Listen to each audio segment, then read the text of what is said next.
Eu acho que esse é um caso interessante e icônico para a gente observar, porque o Carl Jung, o psicanalista, ele falava o seguinte, que existe uma coisa chamada psicose social, né?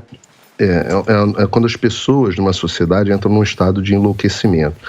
E esse é muito bom, esse é muito icônico. Repara, as mesmas pessoas que estão querendo dar um mandato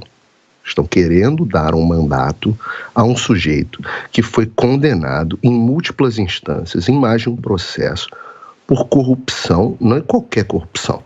O sujeito foi, com provas amplamente colocadas para a sociedade, comandou o maior esquema de corrupção da história, talvez, do mundo.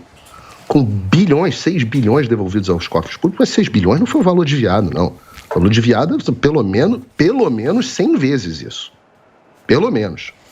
Procurem qual foi o montante total desviado na Lava Jato. Só o prejuízo que foi dado à Petrobras já é 50 vezes isso.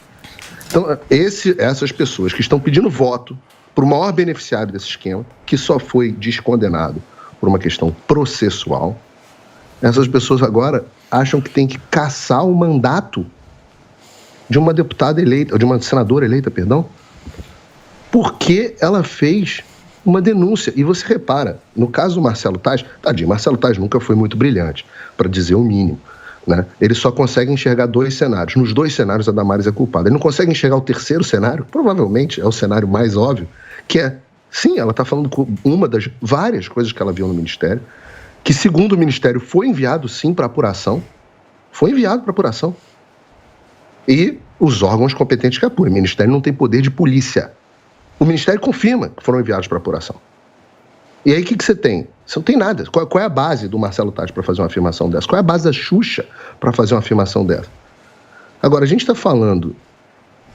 primeiro, assim, se vocês desconfiam que as pessoas são capazes desse tipo de coisa, e eu acho que esse também é um processo psicológico interessante para ser explorado, é porque você não conhece a profundidade da maldade humana.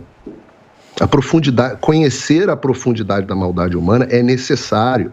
Leiam o Arquipélago Gulag, do Solzhenitsyn. Leiam, eu recomendei aqui Ordinary Man. Leiam o Livro Negro do Comunismo. Leiam, assim, estudem a profundidade da maldade humana. Estudem o que aconteceu, por exemplo, no cerco de Jerusalém, no século I, para vocês verem a profundidade da natureza da maldade humana. Leiam os cartazes, onde os comunistas na União Soviética botavam cartazes para falar assim: é errado você comer a carne do seu bebê, porque estava havendo canibalismo na União Soviética. Tenham noção da profundidade da maldade humana para vocês não ficarem tão chocados quando essas coisas aconteçam. Quer dizer, devem ficar chocados, mas não podem ficar surpresos.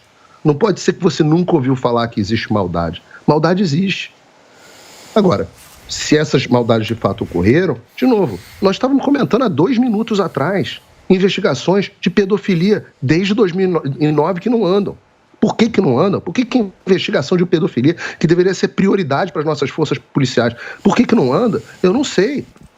Eu já falei, eu ainda não consegui desvendar, mesmo aqui nos Estados Unidos, eu não consigo desvendar por que casos de pedofilia, as redes não são desmontadas na velocidade que são. Por que o governo anterior não queria entrar na associação, que a Zoe trouxe muito bem aqui ontem, na Associação de Combate contra a Pedofilia Internacional? Por que o governo anterior não falava desse tipo de coisa que hoje é trazida à tona a todo tempo? Eu não sei. Você de casa deve fazer um pouco de reflexão e talvez me acompanhar na tentativa de entender o motivo para essas coisas.